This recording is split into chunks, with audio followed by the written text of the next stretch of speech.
જય સ્વામિનારાયણ। આજે વાત કરવી છે કારણ શું। એક વખત એક ગામની અંદર બધા જ લંગોટિયા મિત્રો ભેગા થયા। એ જ્યારે નાના હતા ત્યારે બધા જ સાથે રમ્યા હતા। એક ગામની નદીમાં નાવાનું હોય કે ખેતરોની અંદર ફરવાનું હોય, ગામના પાદરની અંદર આંબલી પીપળી રમવાનું હોય કે એવી તો અનેક રમતો એ રમ્યા હતા। એ ધોળી શાળામાં સાથે ભણતા। આજે એ બધા જ મિત્રો મોટા થઈ ગયા હતા ત્યારે બધા ભેગા મળીને ચર્ચા કરતા હતા। એમાં એક ગરીબ મા બાપનો દીકરો હતો। એ આજે સૌથી આગળ હતો। એ લાખોપતિ હતો। એની પાસે સંપત્તિ અઢળક હતી। જેમના માતા પિતા સદ્ધર હતા, એમના દીકરાઓએ હજી આવી પ્રગતિ કરી નહોતી।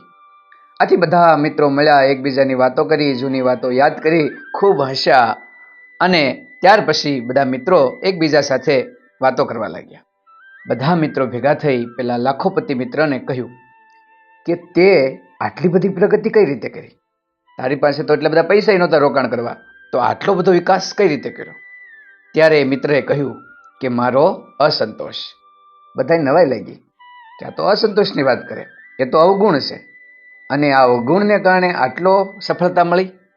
આથી બધા મિત્રો કહેવા લાગ્યા કે એ તો ભાઈ દોષ કહેવાય। ત્યારે એમને કહ્યું કે દોષને મેં ગુણ બનાવ્યો। મારી પૈસા કમાવાની અસંતોષને કારણે સતત હું મહેનત કરતો ગયો અને પૈસા કમાતો ગયો। તમારામાંના ઘણાને ભલે દેખાડતા નથી હોય કે હું સંતોષી છું, પરંતુ અંદર તો મનની અંદર ઈચ્છા હોય કે આટલા રૂપિયા મળે તો મજા પડે। જ્યારે મેં હંમેશા દેખાવા દીધી છે કે મારે જો એટલા જ રૂપિયા જોઈએ જ છે।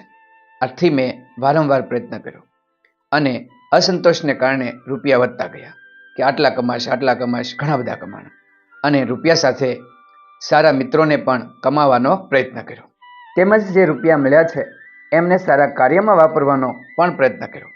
આથી એ રૂપિયા વધતા ગયા અને મારા અસંતોષને કારણે હું આજે આ સ્થિતિએ પહોંચ્યો છું।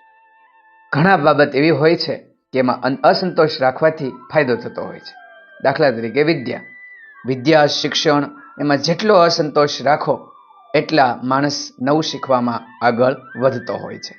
એવી જ રીતે આધ્યાત્મ, ભગવાનને પ્રાપ્ત કરવામાં, એની આરાધના કરવા, એની પૂજા કરવા માટે જેટલો અસંતોષ રાખે એટલો એ આગળ વધી શકે।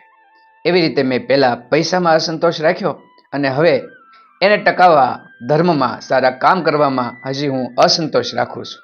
આથી મારી આ પ્રગતિ થઈ।